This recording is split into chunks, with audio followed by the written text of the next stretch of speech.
Valère Novarina, bonjour.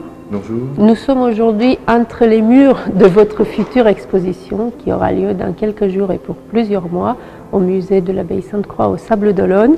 Les tableaux sont tous éparpillés un peu partout par terre. Je me disais, aujourd'hui vous avez beaucoup d'années d'exposition, de pratique, d'expérience derrière vous. Quel est le sentiment lorsqu'on est là en train de choisir l'emplacement de tableau? Est-ce que c'est de la jubilation? Est-ce que c'est du stress? Est-ce que c'est de l'angoisse? Est-ce que vous en avez marre des questions de journalistes qui viennent toujours vous voir 3 jours avant? On travaillait hier avec Gaël et je disais c'est finalement les tableaux qui choisissent d'eux-mêmes. Ah oui. Ils se plaisent ici ou ils se plaisent là, mais c'est très intéressant à faire, de placer la peinture dans l'espace, parce qu'à 2 cm près, des choses changent, la lecture est différente, donc c'est une chose que j'ai beaucoup... Mais j'ai pas tellement exposé que ça, parce que c'était une activité un petit peu secrète. Mon activité, c'est un peu mon coming out de peintre, si vous voulez. C'est la première fois que j'ai une exposition aussi importante, presque un peu rétrospective, avec des choses très anciennes. Mais j'étais un peu dévoré par le théâtre et la littérature, et je peignais parfois en cachette. C'est ce que j'allais dire, nous connaissions le public ignare de l'art contemporain, vous connaissez plutôt pour le théâtre, votre première pièce de théâtre a été mise en scène en 1974, vous êtes même auteur, étudié pour le bac littéraire en option théâtre, donc vous connaissez, vous êtes chez POL depuis 1984 avec ce magnifique livre qui est Le drame de la vie, qui vous a inspiré d'ailleurs quelques dessins aussi. Voilà, vous connaissez plutôt comme l'auteur qui a étudié la philosophie, la philologie, voilà, le littéraire quelque part. Et puis moi, je vous ai découvert, j'ai découvert vos dessins, j'ai découvert la peinture. Pourtant, vous avez commencé dans les années 80 aussi déjà, non? Oui, j'ai eu beaucoup d'actions surtout des actions de dessin. Et la peinture est restée un peu... peindre au moment où on peindre toujours les décors. Quels que soient les spectacles, il y avait toujours soit peindre le sol, soit le plafond, soit les murs, une toile qui tombe. Il y avait toujours une entrée de la peinture dans le spectacle. Et la peinture s'est développée, dans le fond, à partir de l'écriture à l'envers. Enfin, je ne sais pas si... un jour, il y a assez longtemps, mais je me souviens très bien, je m'étais installé à la montagne avec tout mon attirail pour écrire et travailler tous les jours, et des horaires, et personne qui m'embête, etc. Et finalement, pendant toute la semaine, j'ai pas écrit un mot. C'était une espèce de blocage du côté du langage. J'étais presque pas aphasique, mais enfin bon, quelque chose était... Et j'ai dessiné sans arrêt pendant une semaine. Et ensuite, j'ai repris cette activité de dessin. Et la pratique du dessin, de la peinture, a changé aussi ma manière d'écrire. Parce que maintenant, j'écris aussi au mur. J'ai fait une sorte de littérature pariétale, si vous voulez.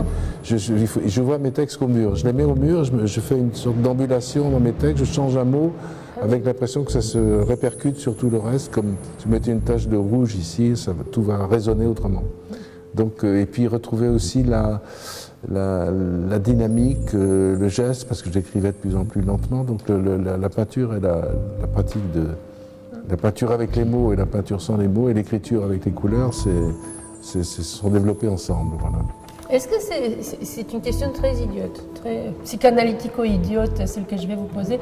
J'avais été très frappée lorsque j'ai découvert votre série de performances il y a quelques années, vos dessins de l'aube, de lever du soleil au coucher du soleil, c'est-à-dire que pendant une journée entière, vous avez dessiné non-stop des centaines et des centaines de dessins. C'est une forme d'angoisse aussi, cette frénésie, ce besoin d'aller vite je sais pas, oui, quelqu'un une fois à qui je racontais un peu ma façon de travailler me disait alors vous êtes maniaco-dépressif, enfin, parce qu'il y a l'idée d'accès, l'idée aussi d'épreuve, l'idée aussi d'aller au-delà de la fatigue, d'aller au-delà de traverser plusieurs états du corps et de continuer quand même. Et les séances d'écriture aussi sont au début pas très longues, mais de plus en plus longues, jusqu'à être...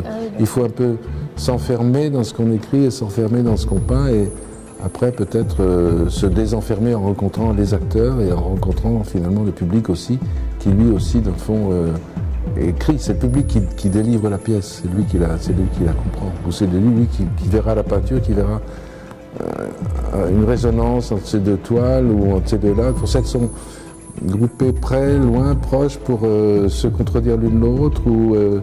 donner l'idée aussi que finalement, si je poursuivais mon idée jusqu'au bout, je peindrais complètement tout le musée, et peut-être toute la Roche-sur-Yon. C'est une peinture un peu, mais c'est l'idée d'une...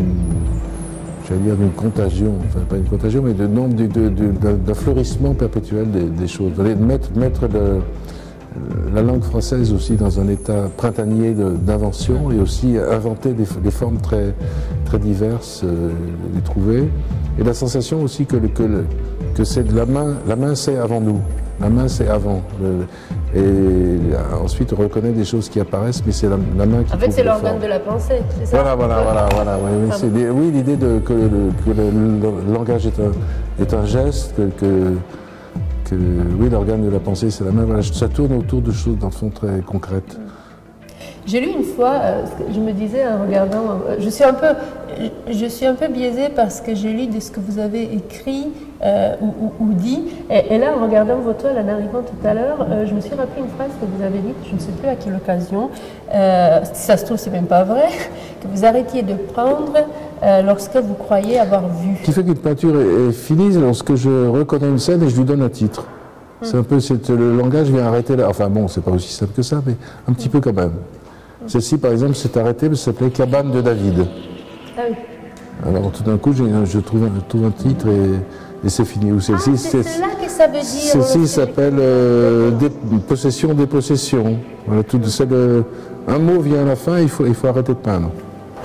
Ce qui est un peu l'inverse des dessins, parce que si je ne me trompe pas, pour vos dessins, vous avez d'abord un nom ou un titre, et vous dessinez tout de suite. J'ai imprimé parce qu'il s'est trouvé qu'au moment où j'ai commencé ces grandes actions de dessin, enfin il y en a eu 4, je crois, 4 ou 5, il y avait aussi des noms, des noms de personnages qui s'accumulaient, qui sont accumulés d'eux-mêmes. J'ai cherché dans les pièces, il y en avait 300 dans un livre, 500 dans l'autre, 2587 dans le droit de la ville, etc.